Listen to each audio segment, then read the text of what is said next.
about what seems to be an increase in young children or younger children taking up vaping. Now, according to a recent study, some 5,500 high school pupils, it found that more than 1 in 4 matric pupils are vaping. Let's try and connect again now with the Teddy Bear Clinic, Shaheda Omar, who joins us from here in Johannesburg. Shaheda, thanks for your time again. When we lost our connection with you, you were speaking about what you're hearing at grassroots level from children or young people about how serious this issue really is. Well, more and more children, we're looking at 11-year-olds who are experimenting, and with the misperception that it's not going to harm them. They see this as a substitute, as a safe substitute. And I think a lot of them, it's wanting to go along, to get along, to feel this cool vibe, this culture of coolness. And, you know, the adverts that are often projected depicts people or under young people. So, and if we look at how colorful it is, if we look at the billboards, it's all very colorful. It resembles the Apple image. And I think children are gravitating towards this because this seems to be, according to children, according to society, that it's not bad, that there aren't any side effects. But initially we find that, yes, they feel alert, they feel stimulated, and then thereafter it starts affecting their attention span, the concentration, and of course the craving, the addiction, because it's got high levels of nicotine. We cannot dismiss that fact. And with the dopamine tickles, it requires more and more higher levels of doses, and of course onto more severe forms of drugs. So this is something that cannot be dismissed. We need to take action as soon as possible. Let's talk then more about the influences. I mean, we're looking at pictures of visuals from the stores that sell these kinds of things. And you're quite right. The packaging is often quite colorful. Neon colors, there are animals on different packages, depending on what brand you're looking for. The organizations have been criticized, saying that they are subliminally marketing to young people. They, of course, have denied it. How much of an influence is that? Especially also compared to peer pressure, of course, being a major issue in this age group as well. Absolutely. So it's not an either or, it's a both and situation. It's very sleek, the designs, the color. It's very attractive, and robust advertising lures children more to this because children feel cool. As I mentioned, they feel, it's part of their culture of having arrived.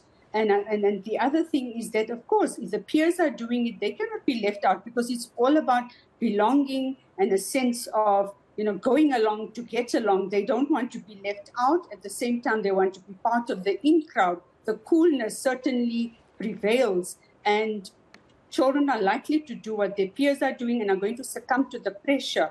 So I think that is a huge challenge. And a lot of work needs to be done, not only at schools with the learners and educators, but we need to educate parents as well, even other adults, society as a whole. It's critical because if we look at the health side effects, it's going to certainly impact on the well-being, on the brain development, on the physical aspects of the children who grow up to be adults.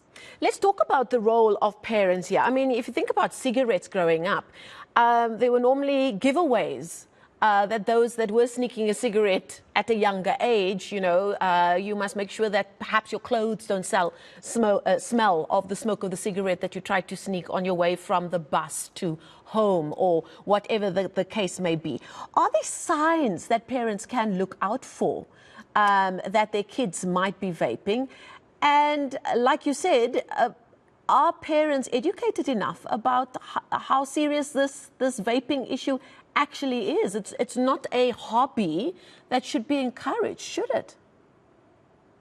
So the answer to your second question, I think parents have very limited knowledge and, a misunderstanding of the effects of vaping, because if they discover their child is vaping, their belief is that it's not as serious as tobacco, the nicotine. And I think that is something that, as I mentioned, we need to work on.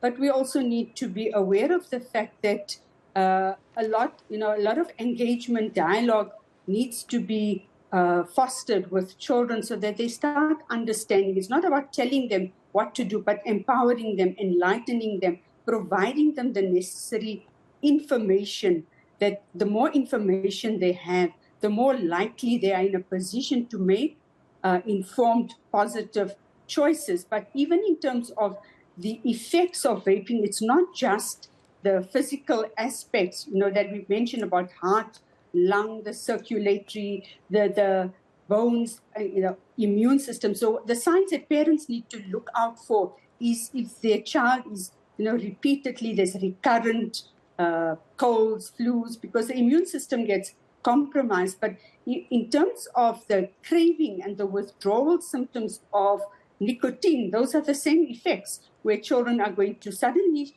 show or demonstrate changes in their personality, in their behavior, their outbursts, their performance at school, isolating, withdrawing from family engagement. So these are some of the telltale signs that parents need to actually look out for. As you've highlighted, you cannot tell when a child is vaping. There's no smell, there's no evidence showing towards like a cigarette does, where you can actually smell, you can see the fingers over a period of time, and how nicotine would stain the teeth, etc.